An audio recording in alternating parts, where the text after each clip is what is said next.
Hey, happy Sunday. This is PFG Live, the podcast dedicated to the writings of internet philosopher. Hey, man, why didn't you? Hey, man, why didn't you just use the shaper on the driveway instead of shoveling? Hey, welcome aboard, everybody. We got a crowd in Discord forming. Let's see. We got Evil's giving us a report that says somewhere in it that his temperature is survivable. Good job. Dale from Edmonton, Alberta says minus 17 degrees Charlie, 2 degrees Frankenstein, and cloudy in the northwest of the second best nation at hockey for the next 4 years at least. That was very kind of you, Dale. Bill Olney from Rome, New York says it is 33 degrees Frankenstein and snowy. Large flakes coming down. You're in the right place for large flakes. Josh says in Winnipeg at Charlie Yankee Whiskey Golf at 1800 Zulu, it's 340 at 14 knots, visibility 15 statute miles. DRSN, let's see, that's drizzle and snow? No, that can't be right. No, DZ is drizzle. I have no idea. Driven snow. Let's see what the wind is. Few clouds, 25,000, minus 19, minus 23, altimeter 3087. Yeah, I maybe it's driving snow. I don't know. Kyle is with us from Salem, Oregon, where it's 46 degrees Fahrenheit. We won't hold that against you, Kyle. Don't worry. Yeah, we will. Cloudy, light rain and mist, high wind warning. RJ's Workshop says it's outside of Laramie, Wyoming, where the temperature is 43 degrees Fahrenheit, relative humidity of 12%, winds out of the southwest at 20, gusting 34. Holy cow. Unix Carbide in the Brooklyn of the New York says there are blizzard warnings, schools closing tomorrow, but it's 34 degrees Fahrenheit and lightly snowing, 22% relative humidity in the ammo can. Evils, you're funny. Proteum is with us. It says it's 73 degrees Fahrenheit. It's actually warmer there than it is in my office, and 12 degrees relative humidity in sunny Arizona. Nick Weymouth from Brockville, Ontario says it's minus 4. Hey, Nick, how are you? I was just waiting to see you show up. Where is he? He says it's minus 4 degrees science and northeast 14 kilometers an hour winds. It could be Josh. I'm not sure. Paul Morley is with us from Dallas, Texas, where it's 54 degrees Fahrenheit and sunny. And we are hockey good. Yes, we are hockey good. Let's see. Oh, Evils clarifies, if the snow remains below 1.8 meters, it will be called drifting snow. The METAR DRSN. Thank you. It's an unusual one. I hadn't seen that. Nate Kramer says in Las Vegas, it's partly cloudy, 58 degrees Frank, 8 miles an hour, gusts. Nick, welcome aboard. Ted is checking in from Eustis, Florida, where at Kilo Lima Echo, winds are 310 at 7, gusting 14, 9 miles visibility, overcast at 6,000, temperature 2.16, altimeter 2.9 or 8. Doesn't smell of snow at all. No need to be sorry, sir. Over on the YouTube side, let's see, we had a quick hello and goodbye from Warren Jones, who's off to Canada to coach the Canadian hockey team, and they desperately need it. Let's see. Carl Tauber says it's 33 degrees gray and ominous in Rhode Island. This just in, Rhode Island is ominous. Let's see. Dave G says good afternoon, 31 degrees, 74% humidity. Winds are northwest, 15 miles an hour, pressure 30.1 and falling. It snowed last night about 3/4 of an inch. Really? I'd be happy to send you another 3/4 of an inch in 24 hours. And he's in Northwest Ohio. So welcome aboard. Right now in the Windham, New Hampshire, temperature is 33 degrees, relative humidity 73%. The winds are out of the east at 7 miles an hour. It sounds very lovely, doesn't it? We're going to get crushed. Meanwhile, our actual intelligence, our AI, known as DBX, has already made a new sticker for us. Thank you so much. Sounds good. Smells off.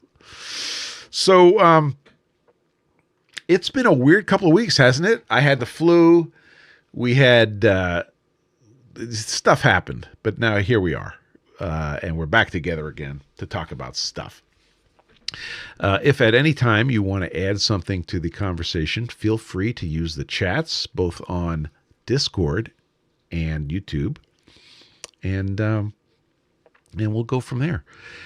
Report from the Flat Cave. Come on, Robin, to the Batcave. So we have all orders have been filled. There's one order I got yesterday, and now I can't take it to the post office today because it's Sunday, and I can't take it to the post office tomorrow because it's the apocalypse. So, dude, you know who you are. Your carbides will go out probably on Tuesday, but your name is on them, so don't worry. Otherwise, the Flat Cave is in very good shape. And we are pretty up to date. So that is that. Community notes for reasons. Oh, so Evils asked a question, and this is a question for the crew. And if anybody knows of something that meets the following description, please let us know, and we will funnel that information to Evils. Evils is looking to see if are there any products or out there that are made in the same manner that we make chips on the lathe. In other words, and we were talking about this, and he offered as an example the heat sinks, which are made by skiving, okay, by a blade basically slicing a piece of metal and bending it up repeatedly. Are there any? Okay, so Dale says steel wool. I should have said that Evils specifically exempted steel wool from the conversation. So, and I'm not making any commentary, Dale, on your lathe skills. Although I will say you are very good at making coarse steel wool.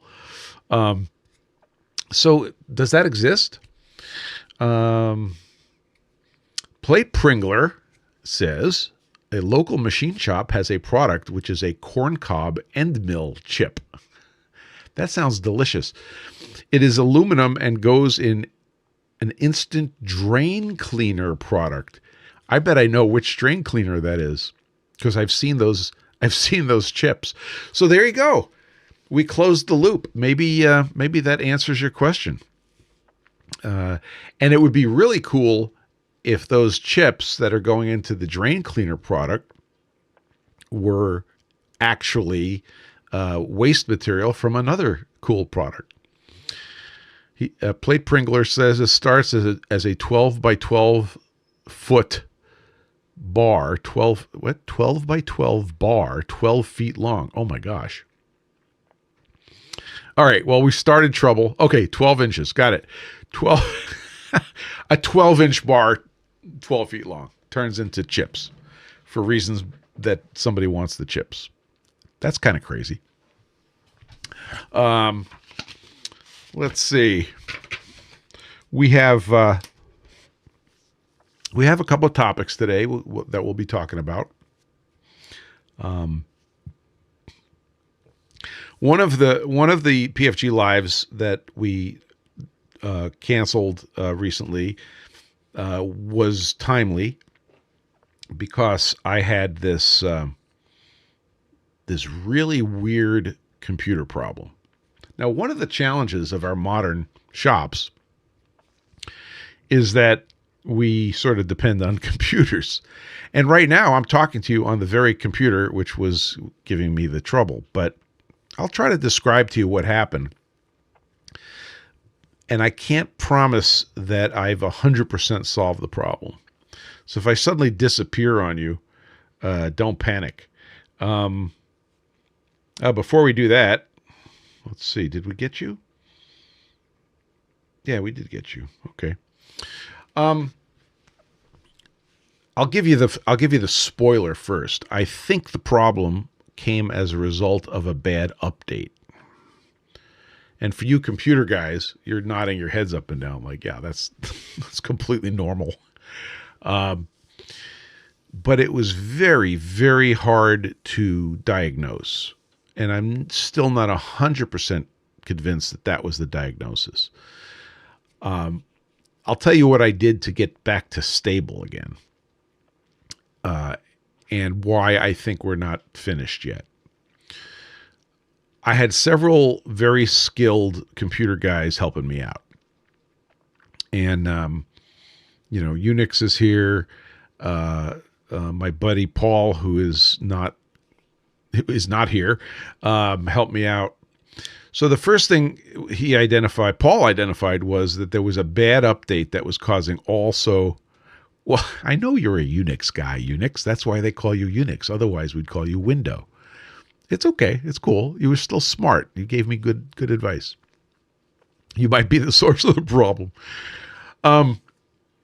So it turned out that there was a Windows update which was causing problems in the field. And Paul had to do a bunch of fixing of 3 different computers because of an update that was causing trouble. This was an update from Windows, in Windows Update.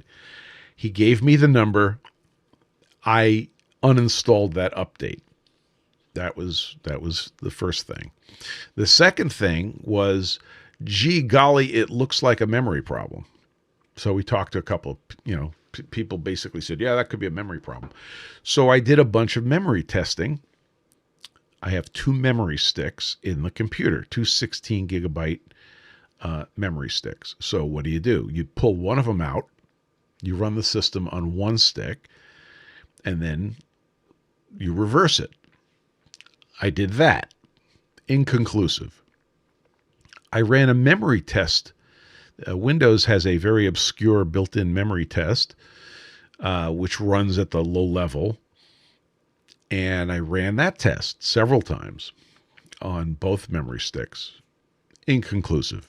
It never flagged an error. Let me put it that way. So the memory never got flagged as a problem. Another hypothesis was that the CPU was possibly not getting cooled properly, because old computers, of course this is 4 years old, can develop lack of thermal contact underneath the cooler. Long story short, kind of convinced ourselves that that wasn't the problem.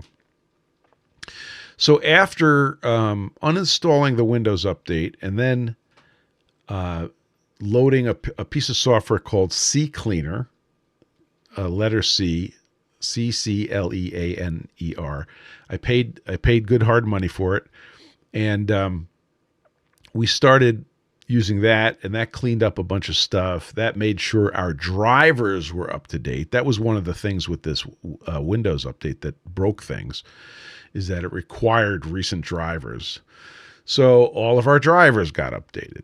But also, it made it very easy to look at software that was installed on the machine and then figure out which software you could just turn off and say, don't load this software.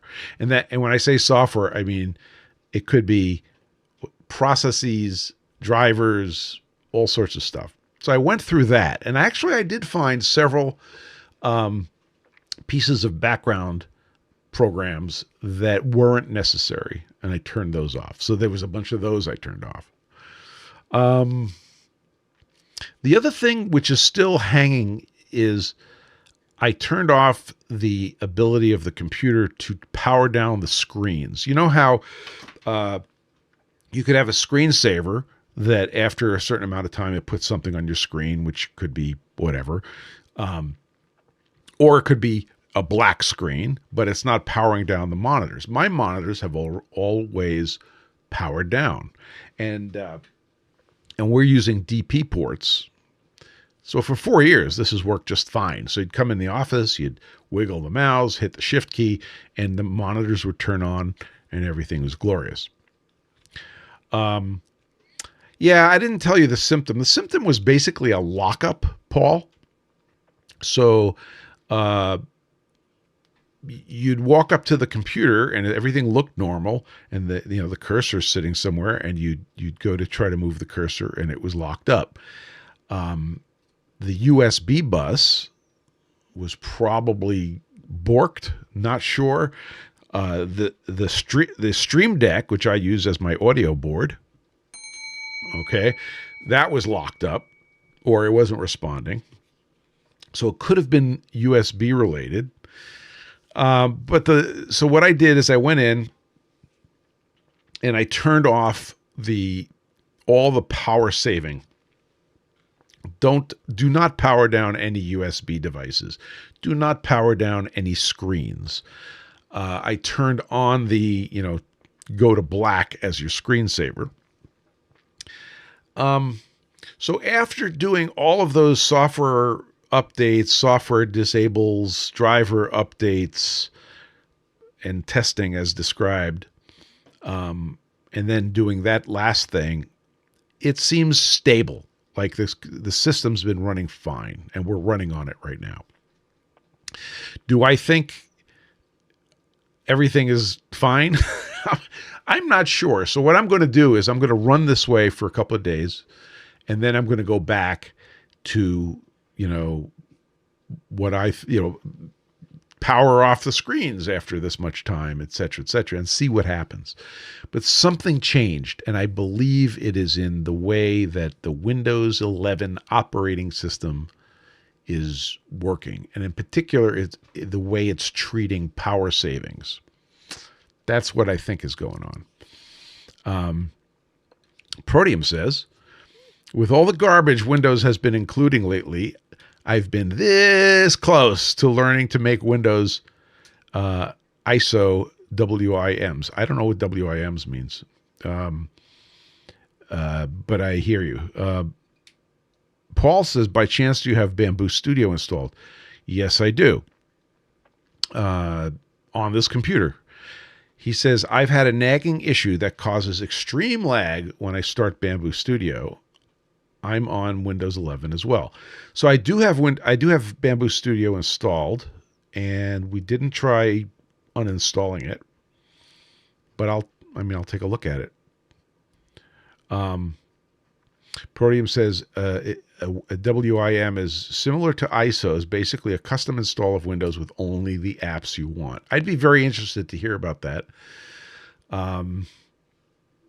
It sure would simplify things. So that's where we're at. I'm not very comfortable with that whole event. I kind of wish it went a little, more transparently.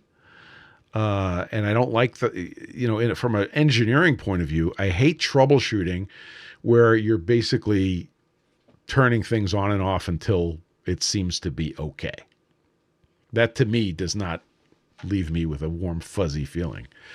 But I like the idea, Proteum, of paring down the operating system to stuff that you do need and get rid of everything else. So that's kind of the direction I'm heading in. And the CCleaner, the CCleaner software that Paul recommended makes those sorts of things actually pretty easy. So I've been like going through and say, what are you doing? What are you doing? What are you doing? The Stream Deck software also installed a few other bits of Elgato audio control software, and I turned those bits off, and I'm glad I did. Were they the problem? I don't know. We're working on it. So that was the Proteum says it's what IT departments in large companies do. So I'm pleased that I have friends that are those kinds of IT guys. Like they know that stuff. I don't want to hang on them too much because I don't want to use up too much of their time. But yes, I need to hear more of that stuff. CS Weldfab is with us. Welcome aboard, sir. He says he's late. I know you're late, but we're not judging. 39 degrees and cloudy in East Tennessee. Hope everyone's doing well. Thank you very much. Nice to see you. Welcome aboard. So that was the computer issues. It sucks. The trouble is I don't have like severe redundancy. So if this computer goes down and we have a podcast in the next hour, we're screwed. So keep an eye out. Now, this is only a 4-year-old computer. It's been solid. So I'm hoping to keep it going. Anyway, any wisdom you guys have, I'm open to hearing about it. The only thing I'm very grateful for is that I run a Windows machine here and I run a Mac right over here. So while the Windows machine was toast, I was able to run searches, actually generate a USB stick on the Mac, which updated the BIOS. I forgot to say this, by the way. I had to update the BIOS on the new computer also, because that was one of the things that might have impacted the Windows update problem. So it's almost like I have a new computer. It's like getting an oil change and a new transmission. I'm thinking about you, Adam. A new transmission, and not that Adam, the other Adam. We have to number them. Anyway, so that was the computer thing. So be careful with updates. Don't get on the give me the updates first channel in Windows. There's a place you could say, give me the updates immediately. Don't do that. Let somebody else go first. Another Doctor Who reference. So, yeah, that was the computer story. I won't bore you with more of the details, but we're back and everything seems to be running pretty well. In other news, we actually are getting a blizzard tomorrow, starting tonight for 24 hours. We're gonna have ourselves a blizzard. Plate Pringler, which is another Adam. Which number are you? Says some days I feel like tossing the electronics and going Amish. I am going to find it hard to disagree with you, but we will persist and we will figure it out. Once you take that blue pill and you start using CNC machines, it's downhill from there. Yeah, so we have a weather emergency coming in. Tonight, the Boston area will officially have a blizzard. We are north of Boston. So Boston might have 24 inches of snow in the next roughly 24 hours. I expect that we're going to have about 1 foot of snow here where I'm sitting, which is in Windham, New Hampshire. And right now I've been watching the radar live, and you can see the stuff coming up from the south. And I don't think any of the fun starts until tonight. So it's not an emergency, but we're gonna have to deal with it. We have enough milk and bread and butter and all the things, and beer. We don't really drink beer here, but RJ's Workshop says the Front Range of the Rockies will gladly take any of your extra snow to help with our drought. Dude, all I needed is an address and UPS will be showing up, I promise. We will send it all to you. Yeah, we've had enough. Oh, WR Rocket is here. Welcome aboard, sir. For those of you who don't know, Mr. WR Rocket, I don't see you in the I see you just in the chat, so we'll see what you have to say.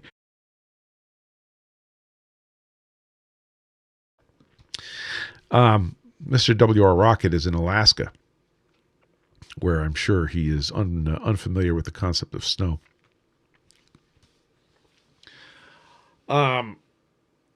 If anybody has any community notes that I haven't covered that's going on, or you have questions or any scheduling things for the rest of the community, please let me know.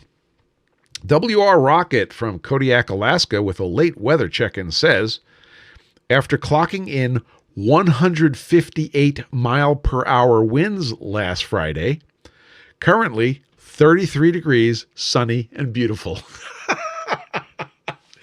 Way to put things in perspective there, sir.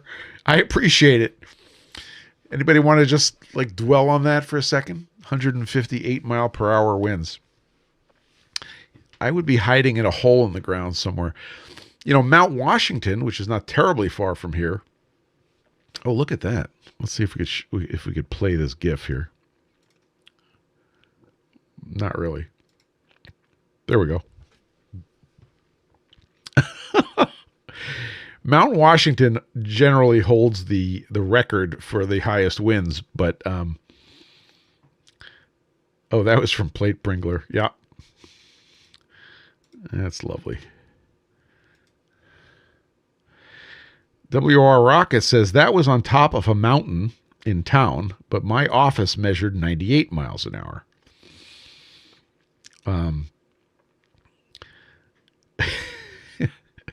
Unix asks, can one harness that to get sandblasting work done? Quite possibly. Let's see. Mr. Tim Beatty is here. He says, we had your front pass through last week in Phoenix. Temperatures plummeted into the 60s. Okay, enough of this. We will enjoy your 60s and hopefully get it back. But it's coming. And, you know, this is called winter. We'll just deal with it. So speaking of winter, the main topic today, which I have some things to say. If you guys have input, again, please join in. Safety margin is invisible. That was a thing that struck me this weekend, and I want to talk about it. So the best illustration I have for the whole concept of safety margin comes from a very small story with very light consequences or no consequences. A buddy of mine and I took a Cessna 152, and we flew up the coast to visit someone up into Maine, and we landed, and we had a good time, and we visited with this guy, and it was a very nice day, and it was time to go back. And we get in the we're getting the 152 checked out, and we do our inspection, and the gentleman who was one of the folks we were visiting with says to me, "Do you want fuel?" Because we're at a little airport, and he says, "Do you want to tank up?" And in my mind, I'm saying, yeah, we don't need fuel, because somehow I convinced myself that I did all the fuel calculations and we don't need it. So he says, "You sure?" And I'm like, "Yeah, no, we're fine. We're good." He says, "Okay, have a good flight back." So my buddy and I get in the airplane, we fire it up, and we're out of there. And we head back down the coast, and I guess it was 45 minutes. I don't remember how long the flight was, but we get back to our home base, and I'm looking at the fuel gauges, and I realized I might have screwed up. So now I'm doing math, and I'm realizing, okay, we're going to make it. And so we get to the airport, normal landing, normal everything, tie the plane down, call the fuel truck, and the fuel truck shows up and fuels us up. And the guy gives me the number, and I write it down, and I'm staring at this number, and I realized we probably had half a gallon of fuel left. That was probably the stupidest I've ever been in aviation. It was that moment. And I can't give you a better illustration of the term safety margin as that little bit of fuel that was left in the tank. Yeah. Yeah. Proteum says clearance is clearance, right? Yeah. Not this kind of clearance, dude. And I didn't say to my buddy, I didn't start railing about what we just did, because it wasn't necessary to do that. But I knew exactly what it meant. And I drove my safety margin down to almost zero. And you know what I'm talking about. You could relate this to our machining, and you could relate this to driving, and you could relate this to everything. My buddy was able to go home that night and sleep soundly because he never saw the safety margin. He knew that we executed a successful mission. Everybody was happy and comfortable, and there were no issues. I knew that we were a teeny hair's breadth away from a very bad story. That's safety margin. And you can't see it. Yeah, Mr. Tim Beatty says a half a gallon is alternate plus 30 minutes in the 152. I know what you're saying, but seriously, this is not where we were. This was a bad place. And I like to be conservative, super conservative. So it hit really hard. You can't see the safety margin. But what you can see is I did X with Y, and it was fine. Now, if I did that flight over and over and over again and landed with, the requisite 50, 60 ounces, I would train myself to think that that was fine, to think that that safety margin was fine.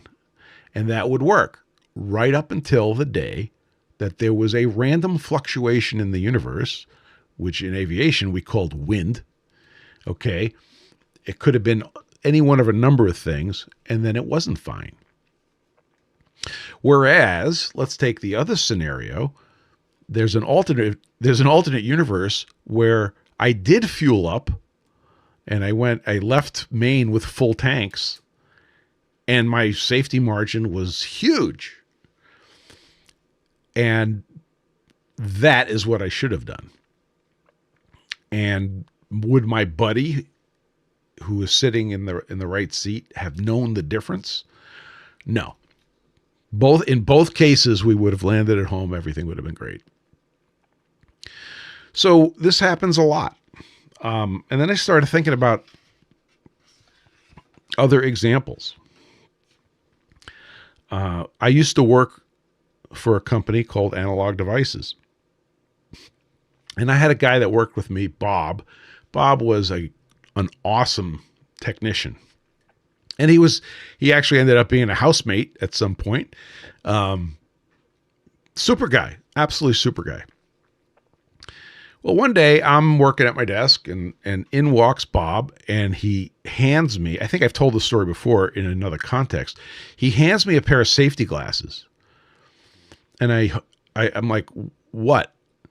And he kind of just gives a little head nod. And I'm like, what? He says, look at them.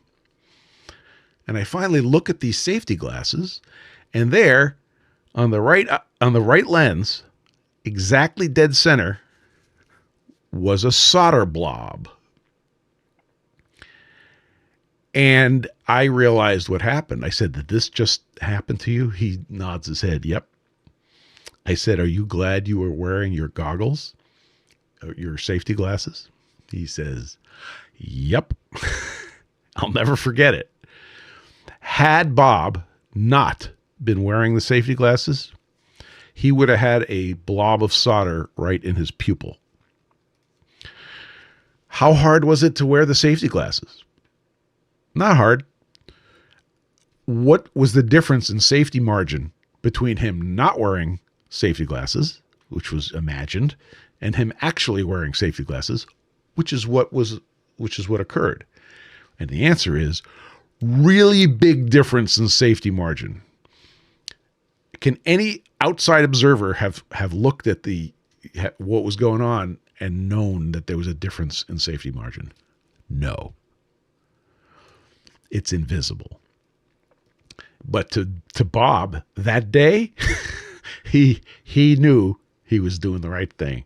He did the right thing up to that moment, and he kept doing the right thing after that moment.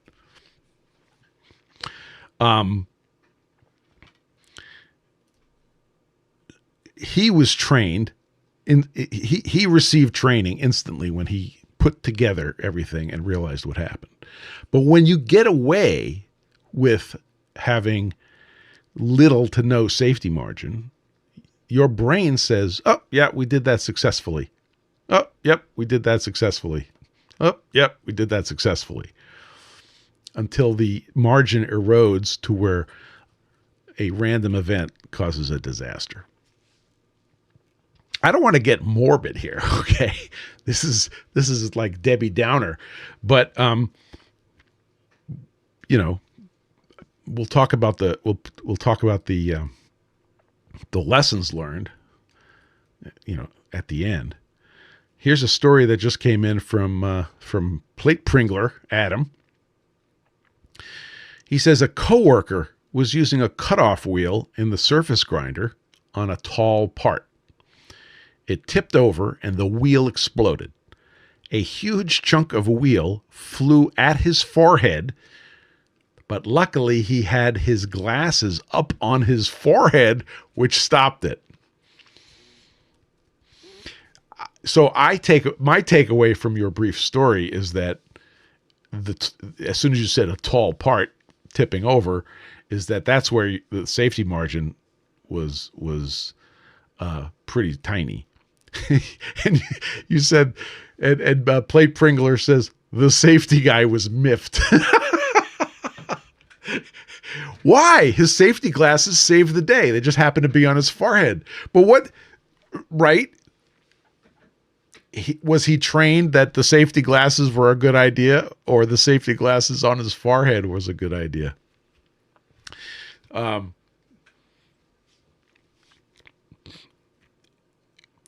I had a friend of mine, within the past week, I said to a friend of mine, hey, I'll drive you in the truck with my snow tires on this mission that you want to go on. And my friend says, no, I'm fine. I'm just going to take, I'm going to take my car and it's fine. And I'm like, no, really, I'll be happy to drive you with my snow tires in my truck on this mission. And they said, no, it's good. And it was a perfect case of, I want to give you a situation that in my mind is a big safety margin, and you want to do something which has a very tiny safety margin, and there's no need for that. So an impasse was reached, and it turned out that I had to go out on a mission anyway, and the roads were way better than I feared, just, one turn away. However, it was it actually was the thing that caused me to think about this whole topic of, you get a choice to get a great big safety margin, and there's a reason. Doesn't matter what the reason is. There's a reason you say, gee, I don't want to inconvenience you. I don't want to let you, take away from your day. I don't want to, I don't like you, so I don't want to I don't want to get in the truck with you. Any of those reasons. By the way, Mr. Tim Beattie says you can't see fuel safety margin, but you can hear it. Yeah. The absence of it sounds very, very quiet. Carl says, like NASA and the O-rings.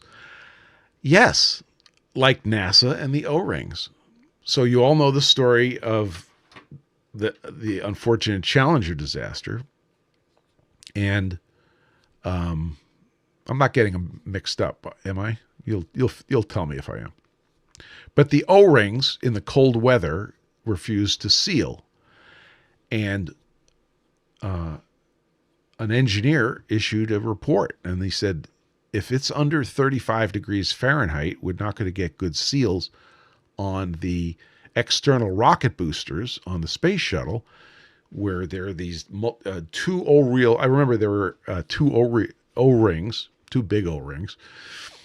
And because of management and different levels of communication, they decided to go ahead and launch, even though it was 35 or 34 degrees Fahrenheit, and it ended up being a disaster. In the investigation, they found out that the engineer's report was right. And for some reason, everybody wanted to push it a little bit. And if you go through 3 or 4 levels of let's push it a little bit, they pushed it a lot, and people died. Yeah. Yeah. So, and now I'm going to give you, again, I don't want to be morbid, but this is a true story. Some number of years ago, I went for advanced training in our Bonanza, A36 Bonanza aircraft. And there's a national club, basically, of Bonanza owners, and they run this thing every year, and they get instructors to come in and give specialized instruction. When I say specialized, I mean specialized by it's the Bonanza, right? So it's specifically in your aircraft, and these guys know your aircraft because they fly Bonanzas also. Okay. So go to this training, and I remember getting assigned this instructor. We're going to call him, we're not going to name him at all. Actually, let's just not name him. And it came my turn, right, on the schedule. So this instructor gets in the aircraft with me, and we go up and we do a bunch of things, and we do a bunch of maneuvers, and we do stalls and spin entries and whatever. And then he says, he says, okay, I want you to land in that field. And I'm like, okay. And we go to set up to land in this field. And I'm saying to myself, I remember very, very clearly saying to myself, we haven't spoken enough. How does he know that I'm a glider pilot? Because he has me landing in this field, which was really small. And I remember. Yeah, it was a strip. It was another airport that was really tiny. And anyway, I just remember, like, how does he know I'm a glider pilot? So I'm full power off in a slip, full flaps, dumping this thing in, and we do this landing, and he says, good job, and we take off. And it still was perplexing me how he knew I was a glider pilot. Well, why was that going through my head? It was going through my head because what he was asking me to do was right on the edge of reasonable. Okay? And I was okay doing it, but I couldn't imagine a non-glider pilot, somebody who maybe has less experience and somebody who is flying, a heavy airplane, being comfortable with that. Well,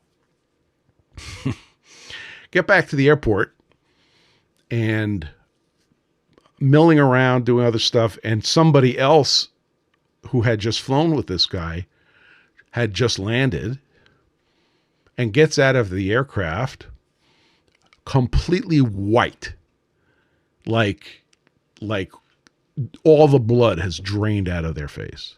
And I looked at them and I kind of said something like, well, how'd it go? And I don't remember the exact response, but I remember saying to myself, that person just had the crap scared out of them. And I was right.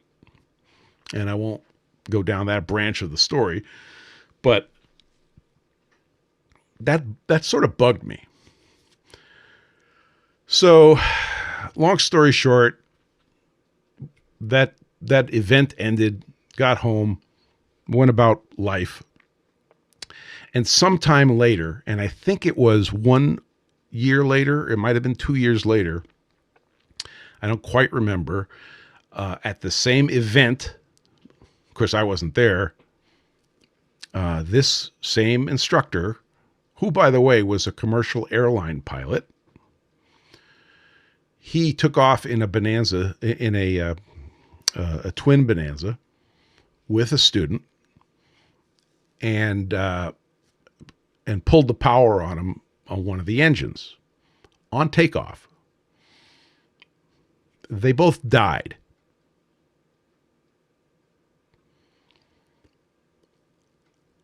Now, in a twin aircraft, losing an engine on takeoff requires several things to be done correctly immediately without margin for error.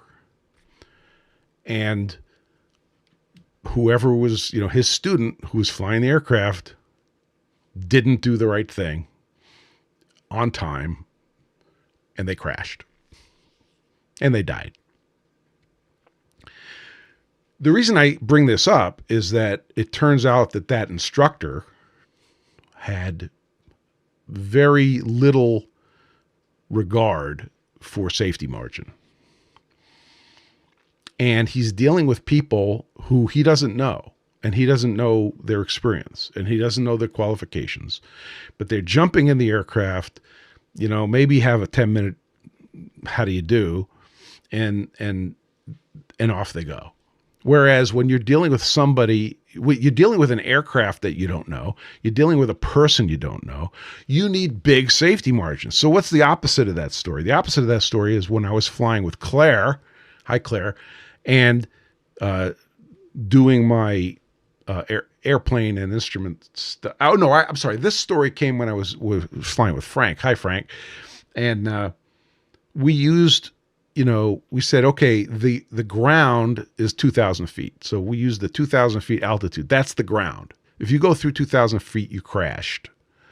And then we went and did some maneuvers and spin recoveries and whatever. And if you went through 2,000 feet, you crashed. That was safety margin. We were 2,000 feet above the ground, but we were treating it like the ground. That's not what this instructor did in the Bonanza. So you can't see safety margin. You can't see it. You can only see the results of not having it. So when we get into the shop and we say, well, I'm going to wear my safety glasses, or I'm going to, around the grinder, I'll tell you, the thing that worries me most around the grinder is cleaning off the chuck while the wheel's spinning. So you have to do this, and it's done all the time. And one of my mentors got an injury on the back of his hand from cleaning the chuck underneath a spinning wheel. And so my method of dealing with this is I move the table all the way to the right, and when I'm cleaning the table, my eyes are on the wheel. And I've come up with this method that gives me more safety margin. You could shut off the spindle. That would be even more safety margin. These are things you have to think about in the shop.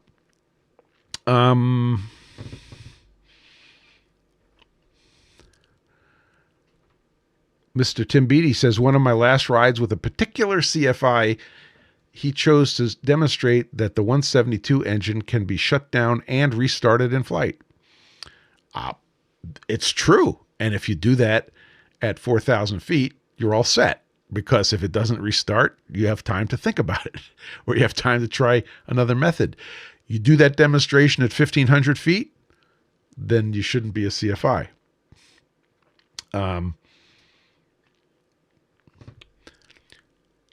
Yeah, so Luma Gregg says something like half of the Cirrus, that's an aircraft. For you non-airplane guys, you could look it up. They have a emergency chute on them. Something like half the Cirrus chute pull saves, low fuel, and VFR into IMC. IMC is instrument meteorological conditions. Yeah. And they walk away from it, don't they? So what Greg is saying is that a very, very common way of VFR pilots to get into trouble is to fly into the clouds, basically instrument meteorological conditions. And if they fly into the clouds and they have low fuel and they don't know what to do, they're done. And they pull the chute. Now, when they pull the chute, the aircraft is basically a goner. It's gonna break, but they're gonna walk away from it.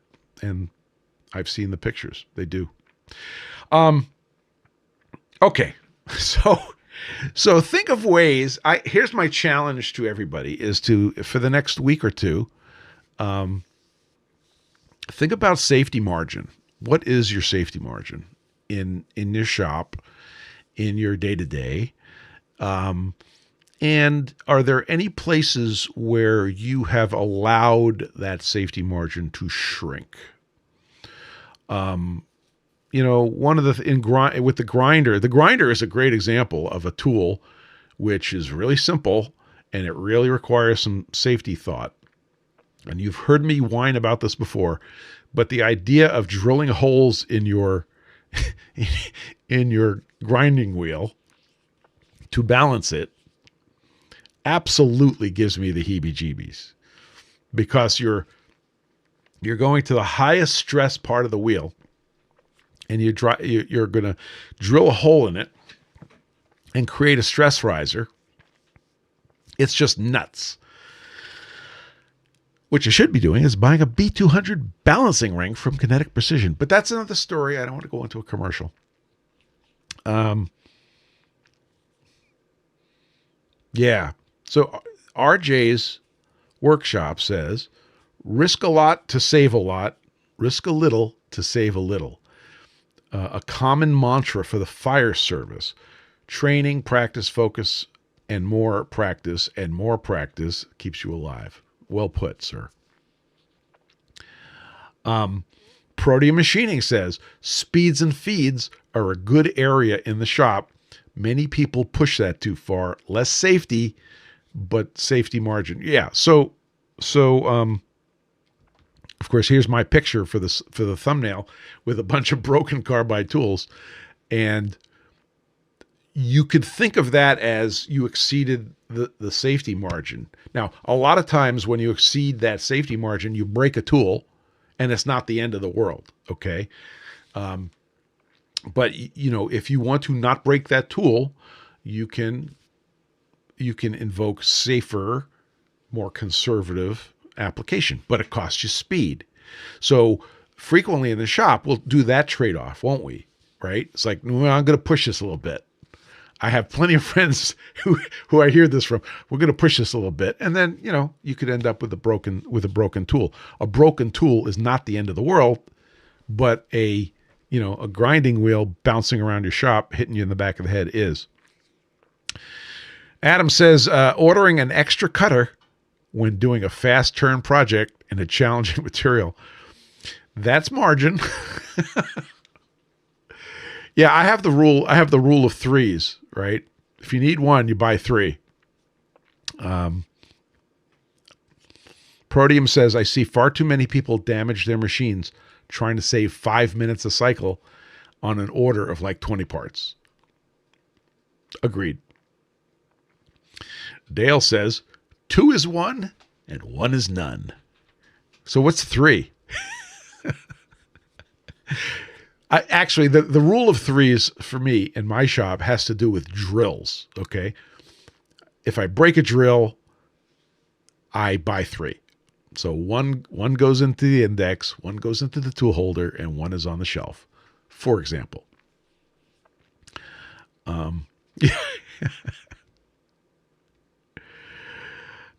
So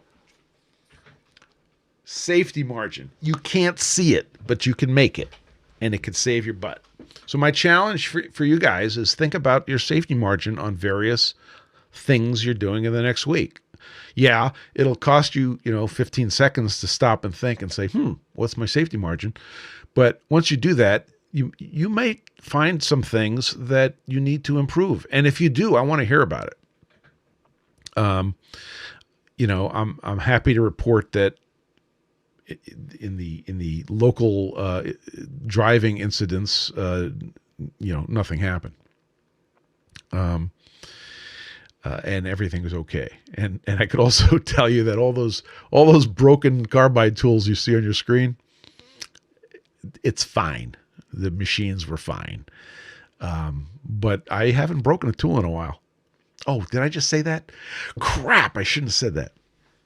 Okay.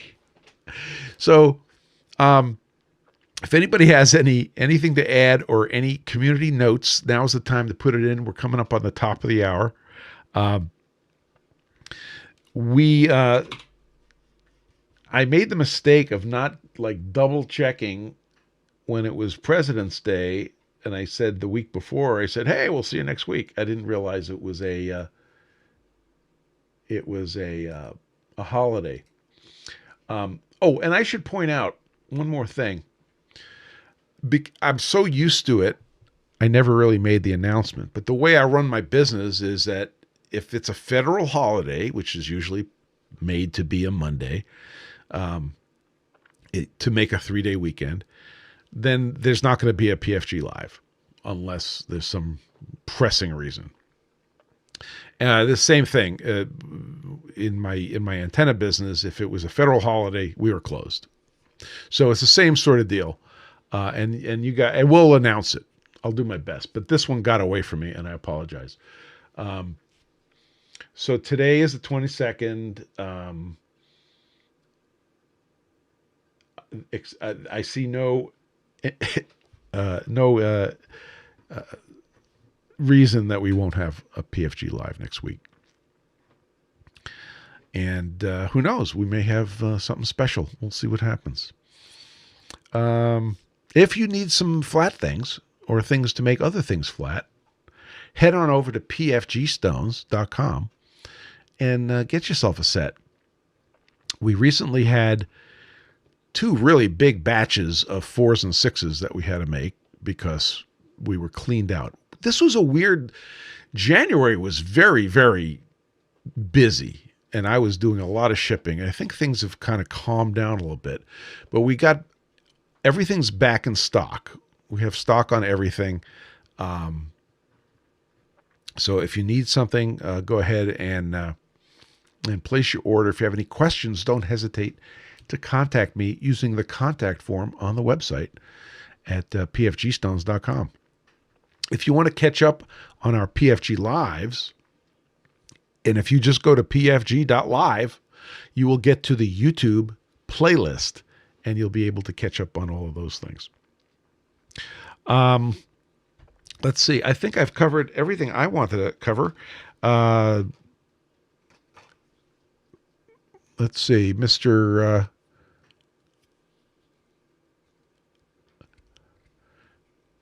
MAB Machine says, all my safety issues, both those that hurt me and the close calls, have all been when I was tired. I no longer work dangerous scenarios or rigging when tired. Thank you, sir. That's a very good point. Excellent point. Josh says, and remember, 3, yeah, that's right. If you need 1 set of stones, you should order 3 sets of stones. Oh, gosh. Oh, there was a controversy a couple of weeks ago. Some person posted a video about you should not rub precision ground stones together. That's a terrible idea. And to that person, I would like to say, you are ignorant, but we respect you. It's if you go to pfg.gg/stones, all of the use and care and feeding is on there, including references to the original master toolmaker who came up with the idea, of using stones in pairs and rubbing them together. And if you are a master tool maker, I'll be happy to listen to you.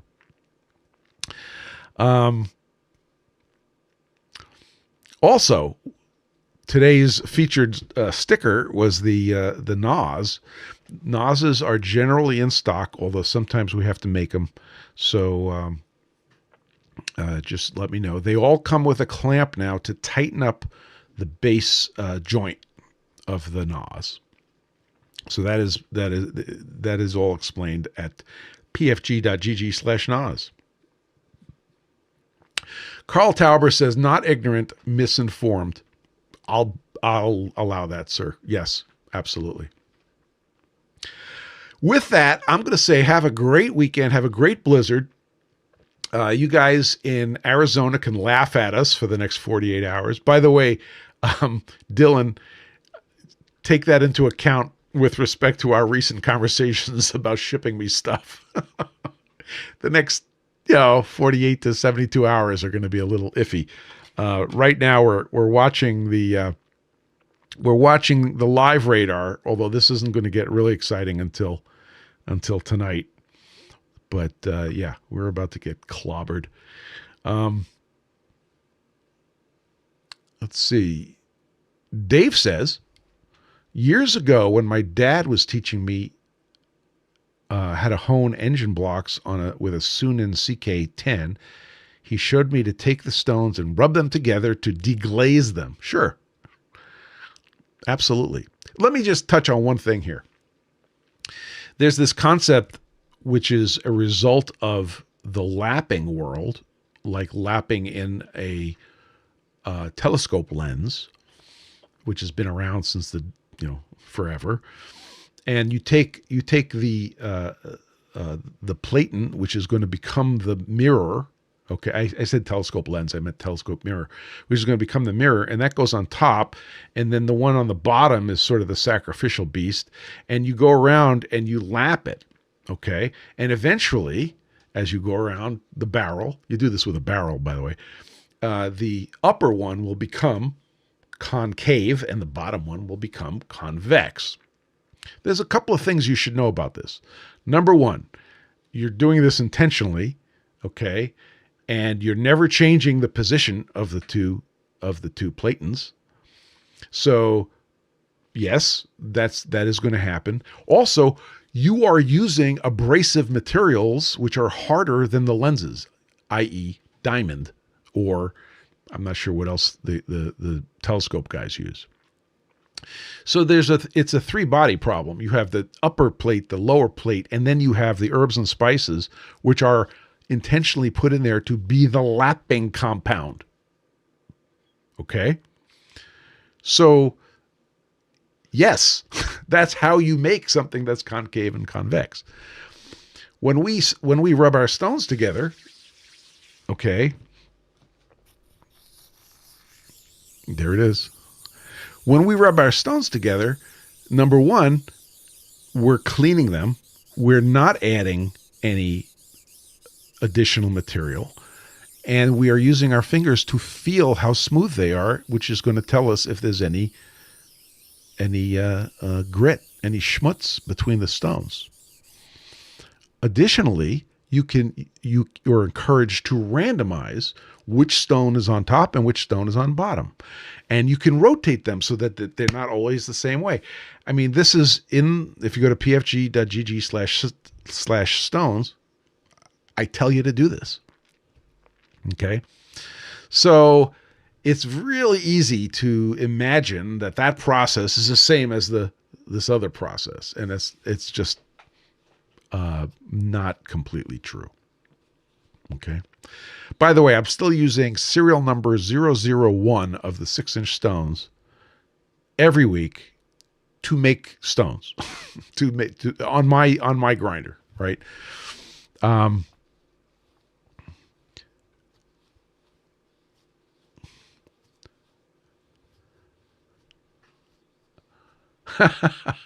Dave says, and after just stoning 600 6-inch and 10-inch Gibbs, 600, holy cow, and 300 20-inch slides, trust me, there was a lot of rubbing those 6-inch PFG stones to deglaze the oil buildup and residue built on them. Absolutely.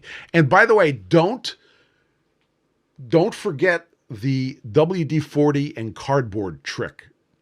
If you are, this is safety margin, people, safety margin. If you are at the point where you hear me say that and you say, yeah, the stones are working fine, I don't have to worry about how clean they're. Do yourself a favor. Take that last box from Amazon, take that can of WD-40 you keep kicking around, and look at the video at pfg.gg/stones and do the cardboard trick. That's what we call it now, the cardboard trick. You will not believe it. You will not believe how good a job it does cleaning those stones. Please do it. It's awesome. It's better than anything we've talked about before. It's better than ultrasonic cleaners. It's better than toothbrushes and isopropyl alcohol. And believe me, we've talked about all those things before. Try the WD-40 and cardboard trick. It is fantastic. How do you degrease? Don't worry about the WD-40 on them. Just literally just take a paper towel, wipe it off, and get on with life. It's fine. You don't have to worry about that. So I didn't mean to get on this tangent. I was actually trying to wrap things up. But the stones are impregnated with grease oil grease, at manufacturer, okay? At manufacturing. And it's fine. That's how they are. So the WD-40 is not going to hurt anything, okay? So literally you could just wipe them off. And if you really, really want to get the WD-40 off, just hit them with some IPA and a paper towel and just clean them. And then, of course, rub them together before your next job, as you want to do. Dale says, it's not better than buying a new set. You don't have to. Listen, you don't have to buy a new set. Just take care of the ones you got. If you have any questions, let me know. By the way, I've gotten a lot of emails from a lot. What's a lot? I've gotten emails from folks at companies, right? Commercial customers. Hey, we'd like to send these stones in for regrind. And I'm like, okay, send me pictures of the stones first. Just take a picture of them, send it to me. Have you done the WD-40 and cardboard trick? Let me tell you, the conversation tends to stop at that point. It's like, oh, and I don't hear any complaints after that. So that is the number one thing which cleans them up beautifully. Dave says, that's why I ordered the second set. I felt guilty using them for such an awesome stone. The second set will be used for my nice tooling. Oh, Dave, you're awesome. It's not a bad idea to have a set of stones for a purpose. Like, for example, I got an email about stoning gauge blocks. And can I use them on gauge blocks? The answer is yes. Yes, you can. And if you wanted a set like of 4-inch stones, which you use them for kissing your gauge blocks, I could understand like setting those aside. I would never, discourage you from that, but you don't have to. I mean, you just take care of your set and you could use them.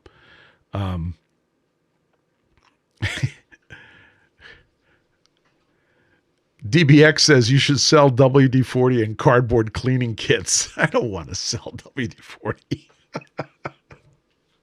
Okay. We're over time. Guys, thank you very, very much for being there. I truly appreciate the community. I appreciate my customers. I appreciate the business. What a fun group. Looking forward to seeing you guys next week. Get flat, stay flat, and we'll see you then. Take care.